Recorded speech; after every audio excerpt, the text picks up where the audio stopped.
வணக்கம். வாங்க. நல்லா இருக்கிறீங்களா? இன்னைக்கு நம்ம படிப்போம் தமிழில குறியீடுகள்.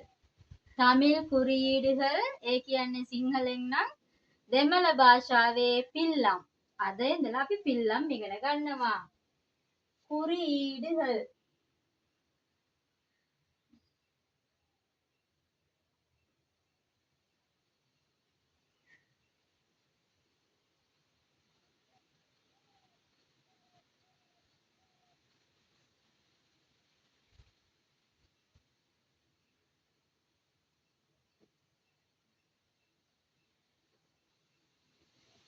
අපි මුලින්ම ඉගෙන ගන්නේ ඇලපිල්ල. දෙමළ භාෂාවේ ඇලපිල්ලට කියනවා පක්ක අරව කියලා. එතකොට පළවෙනි එක ඇලපිල්ල. ඇලපිල්ල දාන්නේ මෙන්න මෙහෙමයි. මෙහෙම ඉරක් ගැහුවා, මේ පැත්තට ඉරක් ගැහුවා, මේ ඉරේ චූටි දුරක් ආවා. කොහොම ඉරක් ගැහුවා. මේක තමයි දෙමළ භාෂාවේ ඇලපිල්ල.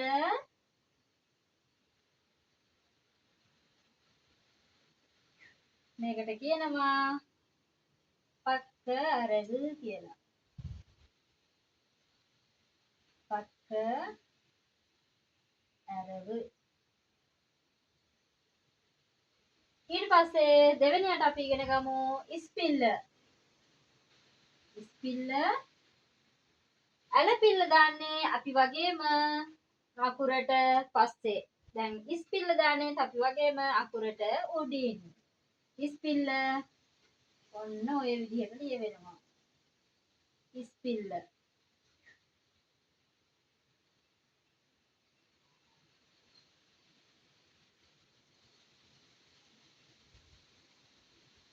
ඉස්පිල්ලට දෙමළෙන් කියනවා මේලරව.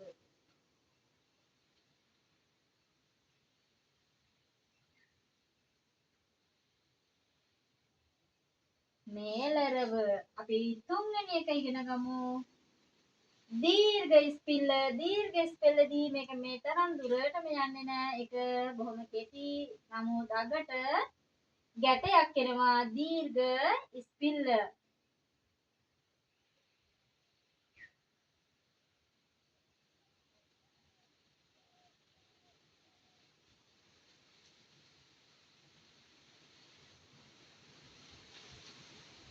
ඒකට දෙමළෙන් කියනවා නීන්ද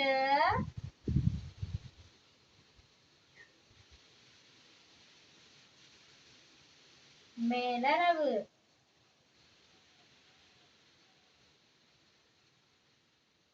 නීන්ද කියන්නේ දිග කියන එක, දික් කියන එක. අපි හතරවෙනි එක ඉගෙන ගමු. පාපිල්ල. දෙමළ පාපිල්ල ඉගෙන ගමු. මේකෙත් අපේ වගේම අකුරේ පහළට යනවා. ඒක ලියන්නේ ඔහොම අකුර ගත්තාම මෙහෙම නවලා මෙහෙම උඩට දාන්න ඕනි. අකුරු කිහිපයකට විතරක් මේ ආකාරයෙන් යනවා. තවත් අකුරු කිහිපයකට මෙහෙම අකුරේ පහළට ඉරක් පමණක් යනවා. මේකට කියනවා පාපිල්ල දෙමළ භාෂාවේ.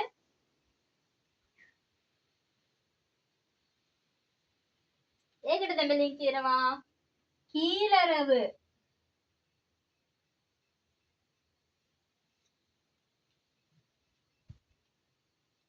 කීලරව. කීල කියන්නේ යට. අපි අකුරේ යට පැත්තට දාන නිසා ඒක කීලරව කියලා හඳුන්වනවා. ඊට පස්සේ පස්වෙනි එක දික්පාපිල්ල.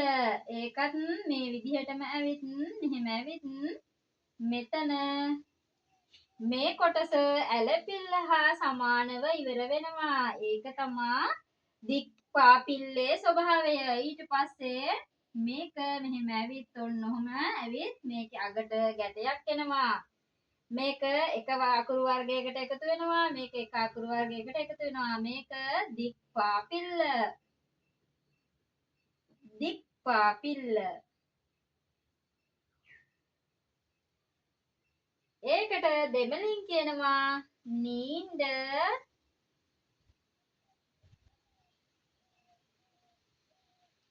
කීලරව කියලා. නීන්ද කීලරව. අද දවසේ ඇතුළත අපි පිල්ලම් වර්ග 5ක් ඉගෙන ගත්තා. ඊළඟ වීඩියෝ එකෙන් අපි ඊළඟ පිල්ලම් ටික ඉගෙන ගනිමු. එහෙනම් හැමෝටම සුබ දවසක්. වණක්කම්.